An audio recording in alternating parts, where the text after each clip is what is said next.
बिस्मिल्लाहिर्रहमानिर्रहीम, अस्सलाम वालेकुम। खेलों की खबरों पर तबसर और तज्जियों सजे स्कोर के एक और प्रोग्राम के साथ सैयद याया हुसैनी आपकी खिदमत में हाजिर है। खेलों का रंगारंग और हर 4 साल बाद मुनक्किद होने वाला ओलंपिक का मेला इस वक्त शुरू हो चुका है और मेले में एक मरतबा फिर एक दूसरे से आगे निकलने की जद्दोजहद एथलीट्स के दरमियान शुरू हो चुकी है और मुल्कों के दरमियान तमगों की दौड़ में पॉइंट्स टेबल पर पहले नंबर पर आने की जद्दोजहद का आगाज़ हो चुका है। जापान के शहर टोक्यो में ओलंपिक मुकाबलों के दौरान टोक्यो ओलंपिक्स 2021 रंगारंग इफ्तिताही तकरीब के बाद शुरू हो गए। आगाज़ पर चीन ने बढ़तरी के साथ खेलों के आलमी मुकाबले का आगाज़ किया था, लेकिन अब अमेरिका, चीन और जापान में एक बार फिर तमगा हासिल करने की बढ़तरी जारी है। दूसरी जानिब पाकिस्तान एथलीट की परफॉर्मेंस अब तक इवेंट में मायूस कुन कही जा सकती है और कोई भी खिलाड़ी मेडल के करीब तक नहीं जा सका। हिम्मत मर्दा मदद खुदा ये मिसाल बने हैं पाकिस्तान के शहर गुजरावाला से ताल्लुक़ रखने वाले वेट लिफ्टर एथलीट तलहा तालिब।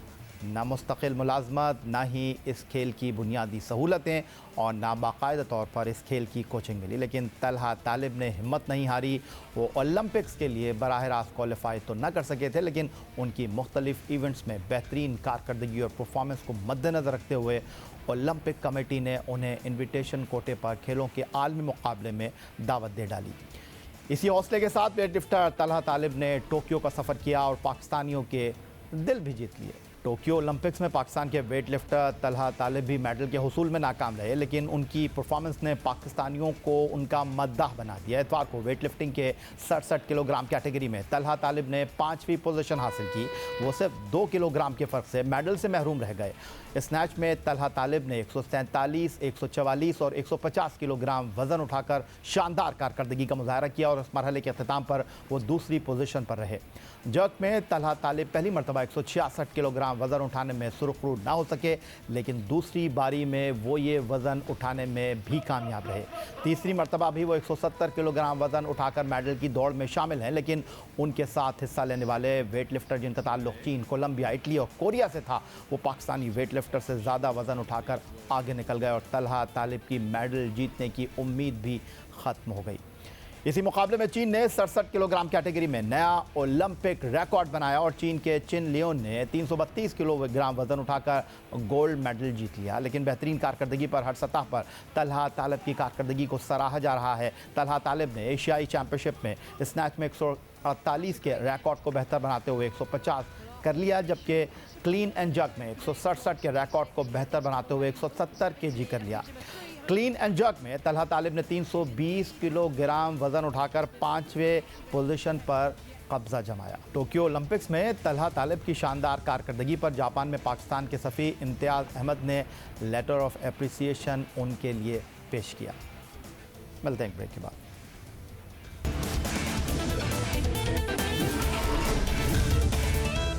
पाकिस्तान और वेस्ट इंडीज़ के दरमियान सीरीज़ का आगाज़ 27 जुलाई से पहले T20 के साथ होना था, मगर वेस्ट इंडीज़ और ऑस्ट्रेलिया के दरमियान वनडे सीरीज़ के दूसरे मैच के कोविड-19 के बायस मुलतवी होने की वजह से पाकिस्तान का दौरा वेस्ट इंडीज़ अब रीशेड्यूल किया गया है। अब पाकिस्तान और वेस्ट इंडीज़ के दरमियान T20 सीरीज़ में 5 के बजाय 4 मुकाबले मुनक्किद होंगे। सीरीज़ का पहला और दूसरा T20 match bridge town Barbados में 28 और 31 जुलाई को मुनक्किद होगा। इसके बाद सीरीज़ के इख्तितामी 2 T20 मुकाबले 1 और 3 अगस्त को गयाना में खेले जाएंगे। वेस्ट इंडीज़ से मुकाबले के लिए पाकिस्तान टेस्ट टीम के अरकान पाकिस्तान से रवाना हो गए हैं। टेस्ट स्क्वाड के 11 खिलाड़ी बारास्ता लंदन बारबाडोस पहुंचेंगे। इन खिलाड़ियों में साबिक कप्तान अजहर अली, ओपनिंग बैट्समैन आबिद अली, जनूबी अफ्रीका के खिलाफ टेस्ट डेब्यू करने वाले इमरान भट्ट, फवाद आलम, कम बैक करने वाले फास्ट बॉलर मोहम्मद अब्बास, नौजवान fast bowler Naseem Shah, left arm spinner Nauman Ali, Zimbabwe के खिलाफ टेस्ट डेब्यू करने वाले साजिद खान, शाहनवाज धानी, लेग स्पिनर जाहिद महमूद और फिटनेस क्लियरेंस मिलने वाले यासिर शाह शामिल हैं। पाकिस्तान और वेस्ट इंडीज़ के दरमियान 2 टेस्ट मुकाबलों पर मुश्तमिल सीरीज़ 12 अगस्त से शुरू होगी। पाकिस्तान और वेस्ट इंडीज़ के दरमियान T20 सीरीज़ के बाद अब 2 टेस्ट मैचेस मुनक्किद होंगे। पहला टेस्ट मैच किंगस्टन जमैका में 12 से 16 अगस्त तक, जबकि दूसरा और आखिरी टेस्ट मैच इसी मैदान पर 20 से 24 अगस्त तक खेला जाएगा। पाकिस्तान क्रिकेट टीम बाबर आजम की क़यादत में 4 T20 और 2 टेस्ट मैचों की सीरीज़ के लिए जज़ायर गरबुल हिंद वेस्ट इंडीज़ में मौजूद है। इससे पहले टीम पाकिस्तान को दौरा इंग्लैंड में इंग्लैंड की कमज़ोर टीम के खिलाफ 3 एक रोज़ा मैचों की सीरीज़ में 3-0 से और 3 T20 मैचों की सीरीज़ में पहला मैच जीतने के बावजूद 2-1 से नाकामी का सामना करना पड़ा है। पाकिस्तान टीम की दौरा इंग्लैंड में इस मायूसकुन कारकर्दगी पर कौमी असम्बली की कायमा कमेटी बराए खेल के रुकन कौमी असम्बली के रुकन इकबाल मोहम्मद अली साहब ने एक बाकायदा करारदाद जमा करा दी है। करारदाद का मतन यह है कि पाकिस्तान टीम की दौरा इंग्लैंड में नाक़िस कारकर्दगी की और पाकिस्तान टीम की नाकामी का ज़िम्मेदार कौन है, चेयरमैन पाकिस्तान क्रिकेट बोर्ड एहसान मानी, चीफ एग्जीक्यूटिव वसीम खान या फिर चीफ सेलेक्टर मोहम्मद वसीम। दौरा इंग्लैंड में टीम पाकिस्तान के कप्तान बाबर आजम, हेड कोच मिसबाउल हक और बॉलिंग कोच वकार यूनुस से इस बारे में बात पुर्स की जानी चाहिए। और इकबाल मोहम्मद अली जो कि कौमी असम्बली की कायमा कमेटी के रुकन है, जिन्होंने कौमी असम्बली में दौरा इंग्लैंड में टीम पाकिस्तान की नाकामी के हवाले से करारदाद पेश की है, इस वक्त टेलीफोन लाइन पर हमें ज्वाइन कर रहे हैं। खुशामदीद कहेंगे इकबाल मोहम्मद अली साहब आपको। और माजी में भी आप पाकिस्तान क्रिकेट बोर्ड के मुख्तलिफ हवालों से बहुत बड़े क्रिटिक रहे हैं। पाकिस्तान सुपर लीग के मामलात हों, पाकिस्तान क्रिकेट बोर्ड में सिलेक्शन के मामलात हों, आप हमेशा आवाज़ उठाते रहे हैं। तो अब जानना ये चाहूँगा, ये जो आपने कौमी असम्बली में करारदाद पेश की है, इस पर बाकायदा कार्रवाई कब होगी? देखिए, ये मैंने करारदाद जमा कराई है और अभी जब इंशाल्लाह ये इजलास शुरू होगा इसके अंदर के ऊपर जो उसमें जब आएगी ये तो इंशाल्लाह इसके ऊपर बात होगी, फिर इसके बाद बात करेंगे। सबसे बड़ी बात ये देखें कि पाकिस्तान टीम की जो दौरा इंग्लैंड ले ले, T20 तो व्हाइट वॉश कर दिया उन्होंने, वनडे जो एक मैच जीतने के बाद फिर वो सीरीज वो फिर आप जिम्बाब्वे जैसी टीम आपको हरा है और उसको उसके अलावा फिर अब आप वेस्ट इंडीज गए हैं और वेस्ट इंडीज वो टीम है कि जो अभी ऑस्ट्रेलिया को 4-1 मार के आई है और अभी जो वेस्ट इंडीज में हमारा एक मैच कम कर दिया, इसका हम ये कहते हैं कि हमारे मैच जो कम होते हैं, अभी ऑस्ट्रेलिया में भी वेस्ट इंडीज के साथ ये होने वाला वो साल उन्होंने नहीं होने दिया। तो मसला ये है कि आपकी मैनेजमेंट, आपकी जो सिलेक्शन कमेटी है, जो सेलेक्टर्स हैं कि अभी मैं इसका मिसबा का जो पिछले उन्होंने इंटरव्यू दिया है कि हमारे पास बैकअप पे हमें पता है कि बैकअप पे लड़के बेंचेस पे बैठे हुए लड़के उनको चांस नहीं दे रहे। या मैं ये समझता हूँ कि आप ये देखें सरजील को इतना बड़ा उसको आप खिलाएं, उसको क्यों नहीं खिला रहे, उस बताइए। वो मैं हमेशा से कहता रहा हूँ वो T20 का ट्रम्प कार्ड है वो। और आप आगे आपका वर्ल्ड कप आ रहा है, आपकी कोई तैयारी नहीं है, तमाम टीमें तैयार होके बैठ गई। अभी वेस्ट इंडीज को देख ले कि सारे सब होने के बाद आज वेस्ट इंडीज जो है इस मकाम पे आ गया कि अब आप अफगानिस्तान को देख ले, तमाम टीमें देख ले, सब तैयारी से बैठी हुई है। अभी तक आप सिलेक्शन ही आपका नहीं हो पा रहा और यही इस पर पूरा मैनेजमेंट जो है आपकी, मेरा ये करारदाद उनके ऊपर है। एहसान मानी भी है, वसीम खान भी है, सेलेक्टर वसीम भी है कि ये किस किस्म का सिलेक्शन है कि पसंद नापसंद आपने मेरा करारदाद का मतलब मैंने भेजा आपको, पसंद नापसंद के ऊपर भी अगर क्रिकेट खिलाई जाएगी तो इस तरीके से नहीं होगा। सऊद शकील को एक मैच खिला के उसका कैरियर खराब करने, जबकि वो 50 करने के बाद भी उसको आपने, तो इस तरीके से नहीं होगा। इकबाल मोहम्मद अली साहब, मैं आपसे ये जानना चाहता हूँ कि कौमी असम्बली सेनेट में आप आवाम के मुंतखब नुमाइंदों की हैसियत से आवाम की नुमाइंदगी करते हैं, लेकिन माजी में भी कई मरतबा कौमी असम्बली की कायमा कमेटी हो, सेनेट की कायमा कमेटी हो, आपने पाकिस्तान क्रिकेट बोर्ड के टॉप ऑफिशियल को बुलाया और उनसे बात पुर्स की, लेकिन कई बार आपके सवाल करने पर भी पाकिस्तान क्रिकेट बोर्ड के आला हुक्काम ने आपको अपनी तनख्वाहों के हवाले से अपडेट नहीं किया, उन्होंने कई आपके सवालों के जवाब नहीं दिए। तो अब इस करारदाद का मुस्तकबिल क्या है, क्या कुछ हो सकेगा इससे? ये आप देखिए, बात वही आ जाती है कि हमने सवाल किया, उनको हमने प्रिविलेज कमेटी में बुला लिया, वहां पे जब सवाल किया, अब वो ये कहते हैं कि इन कैमरा ब्रीफिंग दे दें। भाई कि कौन सी पाकिस्तान की सिक्योरिटी का मसला है कि इनकी आपकी तनख्वाह, वजीर आजम की तनख्वाह आपको पता है, प्रेसिडेंट की तनख्वाह आपको पता है, हर MNAs MPs हमसे ले लें कि हमारी रात है क्या, सारी चीजें सारी सबकी, तो आप कौन से ऐसी, ये वजह ये है कि अवाम को और आप लोगों से डरते हैं। भाई सबसे बड़ी बात ये है और ये उनके अल्फाज है कि मीडिया इसको क्रिएट कर देता है। मीडिया क्यों नहीं करेगा जब आप इस अवाम का पैसा है, ये आपका पैसा नहीं है, ये अवाम का उसके ऊपर आप वो करते हैं, तो आपको हिसाब आपको देना पड़ेगा। और इसके लिए मैं तो ये नहीं तो फिर ये होगा कि इनका भी एहतसाब होना चाहिए कि जब तक एहतसाब नहीं होगा, जब सारी चीजें अभी हमने सवाल ये एक और भी किया है कि वो मैंने क्या उसका जवाब नहीं दिया, उस पे आ रहा है कि इसको आप वो कर दे। जो PSL यहाँ से शिफ्ट हुई थी, अभी आपको याद है PSL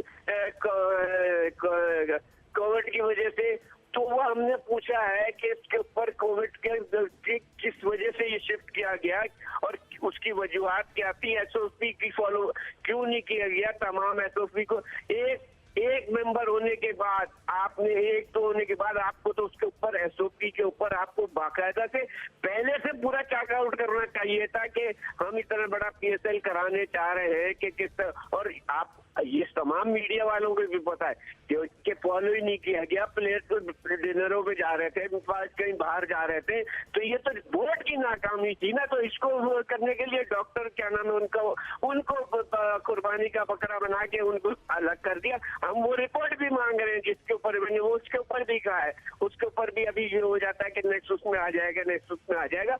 तो हमारा काम ये है, हम इनसे पूछेंगे, हमारा काम ये। और ठीक है इकबाल मोहम्मद अली साहब, आपका काम है और आप इनसे बिल्कुल बात स्पोर्ट्स करें। और कौमी खेल हॉकी के हवाले से आखिरी 2 ओलंपिक कुछ अच्छे साबित नहीं हुए हैं। 2012 लंदन ओलंपिक के बाद पाकिस्तान हॉकी टीम जो माजी में ओलंपिक चैंपियन रही है, 2016 ब्राज़ील के शहर रियो डी जेनेरो में होने वाले ओलंपिक मुकाबलों के लिए क्वालिफाई ना कर सकी, और अब जब टोक्यो जापान का शहर ओलंपिक मुकाबलों का मेज़बान है तो यहाँ भी कौमी खेल हॉकी नज़र नहीं आ रहा और उसकी वजह ओलंपिक के लिए क्वालिफाई करना नहीं है। पाकिस्तान हॉकी फेडरेशन की सिलेक्शन कमेटी के सरबराह ओलंपियन मंजूर जूनियर लाहौर से हमें ज्वाइन कर रहे हैं। ओलंपियन मंजूर जूनियर साहब, आपको नहीं लगता कि हम अपने साबिक ओलंपियंस को ज़ाया कर रहे हैं? साबिक ओलंपियंस फेडरेशन पर तनकीद या उनके ख़िलाफ़ नारे लगा रहे होते हैं। क्या ओलंपियंस के साथ फेडरेशन काम नहीं कर सकती? और आप बतौर चीफ सेलेक्टर फेडरेशन को ये तजवीज़ नहीं दे सकते कि वो ओलंपियंस जिनकी वजह से पाकिस्तान हॉकी दुनिया भर में शोहरत की बुलंदियों पर पहुँची, उनका बोर्ड बना दिया जाए? क्योंकि ये ओलंपियन तो पैसे नहीं मांग रहे।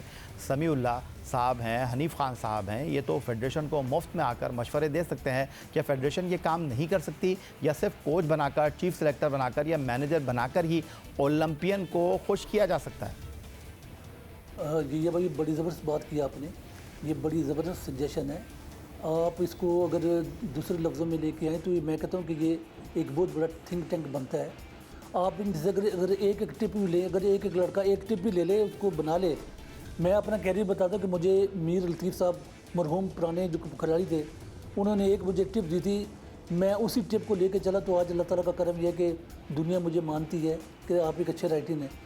कहने का मतलब कि जो फॉर्मर ओलंपियंस हैं, इनके पास लामहदूद एक्सपीरियंस है इनके पास। अगर अपने नए यंगस्टर को सिर्फ अपना एक्सपीरियंस का एक 2 टिप्स भी बता दें तो मैं कहता हूँ कि वही इसको लेके अगर चल जाएंगे तो कामयाबी पाकिस्तान का जो है वो माथा चूमेगी। और जैसे आपने कहा कि इन लोगों से सजेशन लेनी चाहिए, हाँ जी मैं बिल्कुल एग्री करता हूँ।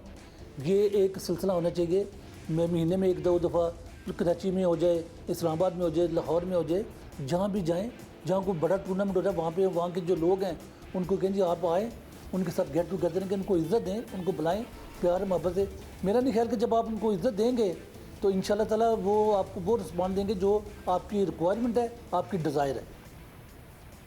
तो ओलंपियन मंजूर जूनियर साहब, आप पाकिस्तान हॉकी फेडरेशन की सिलेक्शन कमेटी के सरबराह हैं। आपको जो लोग इस वक्त स्क्रीन पर देख रहे हैं, आप उनको उम्मीद दिलाएंगे, आप उनकी ढारस बंधाएंगे, या आप उनको मायूस करेंगे कि पाकिस्तान हॉकी का मुस्तकबिल ताबनाक नहीं है बल्कि तारीख है?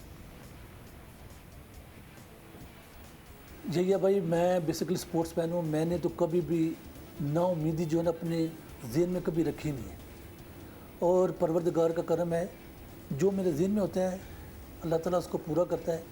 मैं इस उम्मीद पे अभी भी खड़ा हूँ कि इंशाल्लाह ताला वो वक्त आएगा, अगर वसाइल और अल्लाह ताला की करम नवाजी हमारे साथ हुई और लड़कों की मेहनत, तो मैं अभी भी पूरी उम्मीद हूँ कि पाकिस्तान के अंदर जो हॉकी है, इसके अंदर लोगों के पास स्किल है, गॉड गिफ्टेड इनके पास स्किल है। अगर इनको अगर कोई अशद ज़रूरत है तो वो ये है कि इनकी मुआशी हालत अगर बेहतर कर दें तो मैं वसूख से कह सकता हूँ कि जो आने वाला कल है पाकिस्तान हॉकी का वो बड़ा रोशन है। उम्मीद पर दुनिया कायम है। बहुत शुक्रिया आपका ओलंपियन मंजूर जूनियर साहब, पाकिस्तान हॉकी फेडरेशन की सिलेक्शन कमेटी के सरबराह हमारे साथ मौजूद थे और पाकिस्तान हॉकी के नामसाइद हालात पर, मुश्किलात पर गुफ्तगू कर रहे थे और उम्मीद दिला रहे थे कि पाकिस्तान हॉकी टीम जो इस वक्त दुनिया हॉकी की दर्जाबंदी की 15 बेहतरीन टीमों में शुमार नहीं की जा सकती। मंजूर जूनियर कहते हैं कि माजी में Olympic, world champion, Asian game जीतने वाली पाकिस्तान हॉकी टीम एक बार फिर अपना खोया हुआ मुकाम हासिल करने के लिए तगोदो में मसरूफ़ है और वो दिन दूर नहीं जब एक बार फिर कौमी खेल हॉकी अपना पुराना खोया हुआ मुकाम वापस लाने की कोशिश में कामयाब होता दिखाई देगा। यही था जनाब आज का हमारा ये प्रोग्राम। ट्विटर पर आप मुझे फॉलो कर सकते हैं, फेसबुक पर हमारा पेज score.geo न्यूज़, जहां जाकर आप इस प्रोग्राम की क्लिप्स एक बार फिर देख सकते हैं और आप हमें ईमेल कर सकते हैं, अपनी राय से आगाह कर सकते हैं score@geo.tv पर। इस दुआ, इस उम्मीद, इस तवक्को के साथ कि पाकिस्तान में खेल और खिलाड़ी तरक्की करते रहें, सैयद याह्या हुसैनी को स्कोर की पूरी टीम के साथ अगले प्रोग्राम तक के लिए इजाज़त दीजिए। अल्लाह ने के बाद।